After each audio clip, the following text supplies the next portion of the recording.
நீங்க சின்ன வேலை, டம்மி வேலையா கூட இருக்கலாம். ஒரு ட்ராக்ஸ் கொடுக்கலாம் போய்.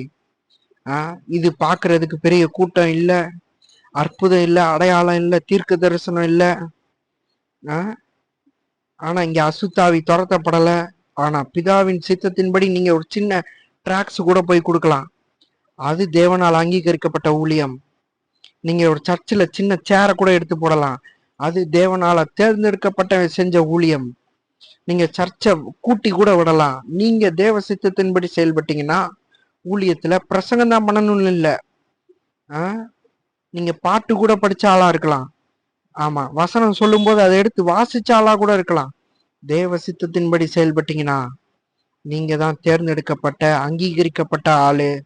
நீங்க தான் தேவனால தேர்ந்தெடுக்கப்பட்ட ஊழியம் செய்யற ஆளு. பிதாவாகிய தேவனுடைய சித்தத்தின்படியே செயல்படுகிற ஆளு. இவன் தான்